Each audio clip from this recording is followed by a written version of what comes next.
Bismillahirrahmanirrahim. Liqa dalam bahasa Arab berarti pertemuan. Masyarakat umum mungkin pernah mendengar kata ini, tetapi tak sedikit juga yang belum pernah mendengarnya. Namun, di zaman sekarang ini, di mana Islam sedang tumbuh subur, saya kira banyak masyarakat yang sudah tahu apa itu liqa. Minimal tahu kulitnya saja, walaupun pernah mengikutinya. Secara istilah, liqa merupakan pertemuan yang di dalamnya secara garis besar diisi oleh aktivitas pengajian dan mendengarkan nasihat atau tausiah dalam rangka menambah keimanan.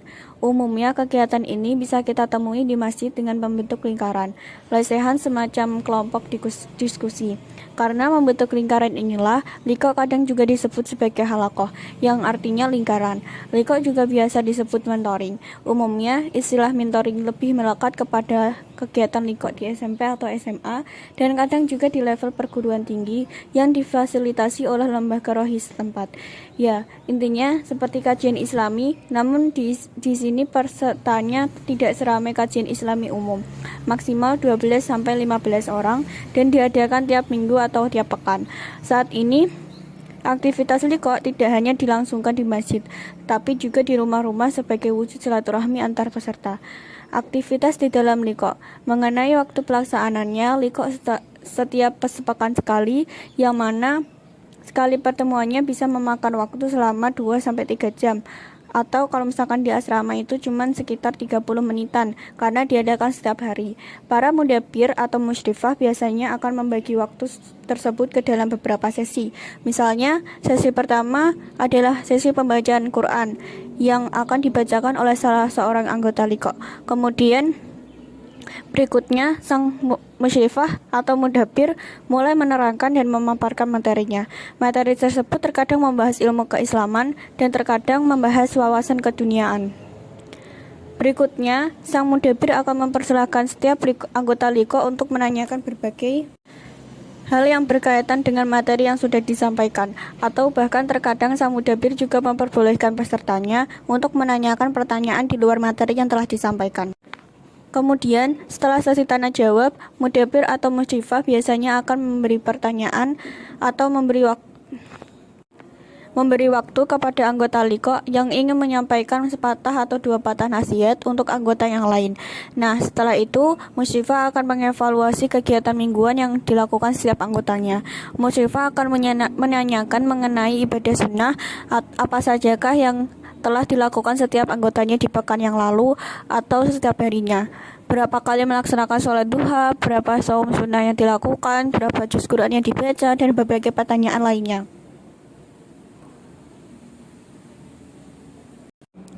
Hal ini dilakukan musyrifah untuk memastikan setiap anggotanya melakukan ibadah-ibadah yang Allah perintahkan.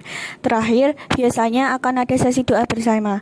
Doa tersebut terkadang dipimpin langsung oleh musyrifah, atau kadang pula dipimpin oleh salah seorang anggota liqa yang telah ditunjuk sebelumnya oleh musyrifah. Tujuan liqa. Secara umum, liqa memiliki banyak sekali tujuan. Di antara tujuan-tujuan tersebut adalah: 1. Menambah wawasan. Tujuan pertama adalah menambah wawasan. Wawasan di sini bukan hanya wawasan keislaman saja, tetapi juga wawasan yang bersifat umum dan keduniaan. Hal ini dikarenakan tidak jarang seorang musyrifah akan menyampaikan berbagai tema atau topik yang berkaitan dengan aspek keduniaan. Misalnya seperti membahas ekonomi, pendidikan, politik, hukum, hubungan internasional, dan berbagai aspek keduniaan lainnya. 2. Saling menasihati dalam kebaikan. Berikutnya, liqa juga memiliki tujuan untuk saling menasihati dalam kebaikan dan ketaatan.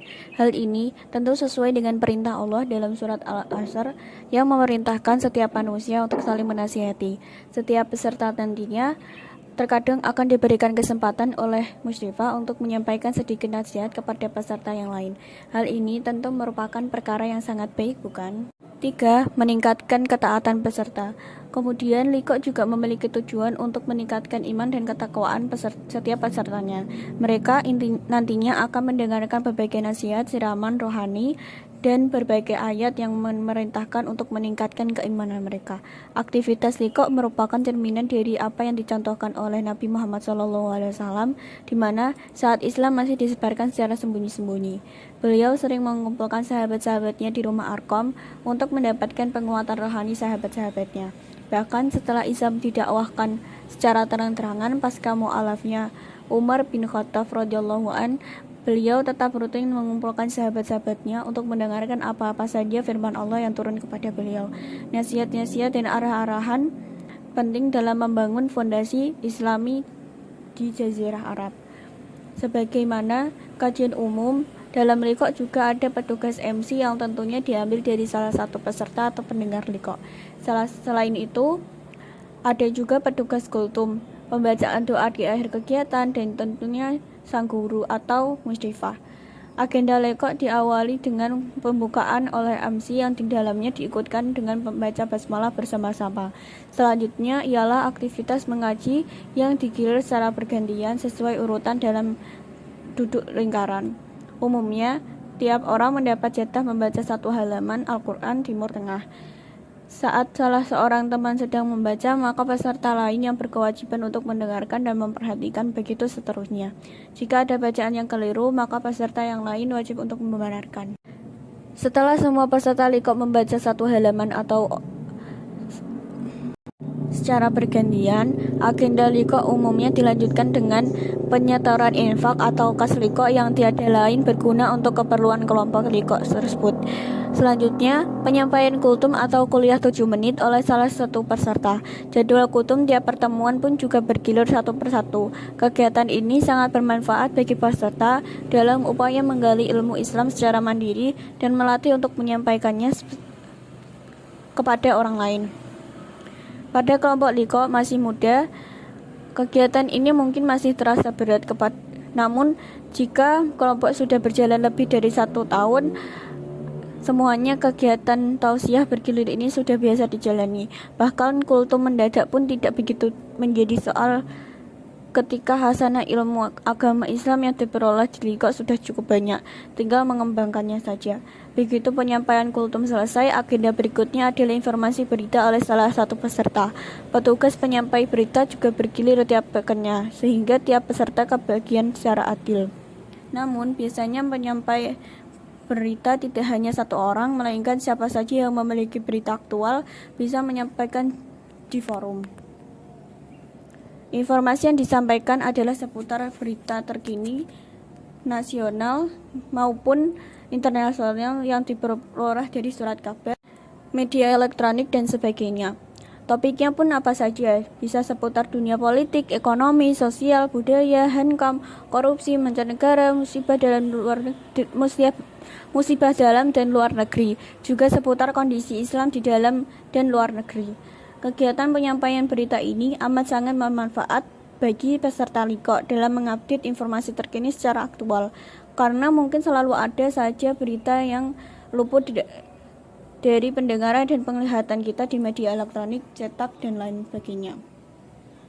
Melalui kegiatan ini tidak hanya khazanah pengetahuan Islam saja yang diperoleh dari aktivitas liqo, melainkan juga wawasan umum. Agenda berikutnya setelah penyampaian berita adalah masuk ke acara inti, yaitu mendengarkan ustazah atau musyrifah bertausiah. Tausiah yang diberikan umumnya telah struktur dalam dan rapi, meliputi akidah, ibadah, akhlak, dan lain-lain. Tausiah oleh ustadz lalu diikuti dengan tanya jawab. Para peserta yang merasa masih bingung atau mengganjal dapat langsung menanyakan kepada sang mentor. Setelah tausiah dan tanya jawab, agenda dilanjutkan dengan penyampaian kabar dari seluruh peserta liqo termasuk sang guru ngaji. Penyampaian kabar umumnya meliputi kabar pribadi, keluarga, aktivitas sehari-hari, atau yang sedang direncanakan, yang sudah terjadi hingga musibah sang guru saja yang baru saja menimpa.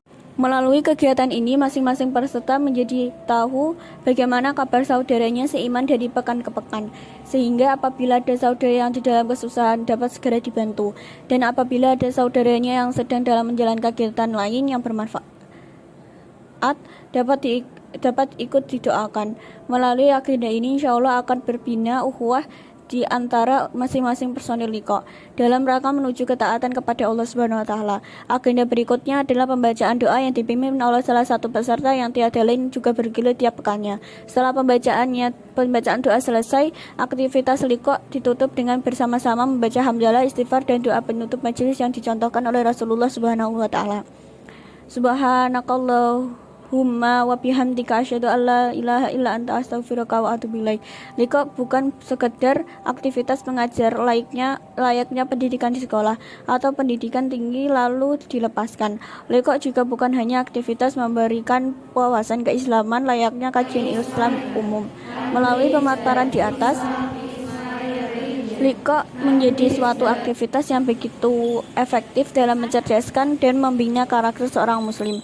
Karena melalui Liko tidak hanya sekedar aktivitas menurut Islam, ilmu Islam yang didapat, tetapi di dalamnya juga ada bentuk pembinaan kepribadian seorang muslim secara rutin dan kenikmatan dalam berukhuwah dan yang berlandaskan atas upaya bersama-sama dalam rangka ketaatan kepada Allah dan tiap pekannya. Tidak ada nikmat kebaikan yang Allah berikan setelah Islam selain saudara yang solih. Maka jika salah seorang kalian merasakan kecintaannya dari saudaranya, peganglah kuat-kuat persaudaraan dengannya. Hadis Umar bin Khattab radhiyallahu anhu. Apabila kalian berjalan melewati teman-teman surga, perbanyaklah berzikir. Para sahabat bertanya, wahai Rasulullah, apakah yang dimaksud teman-teman surga itu? Rasul menjawab, yaitu halaqah-halaqah yang berzikir atau majelis ilmu. Terima kasih. Itu saja yang dapat saya sampaikan. Kurang lebihnya mohon maaf. Billahi taufiq wal hidayah. Wassalamualaikum warahmatullahi wabarakatuh.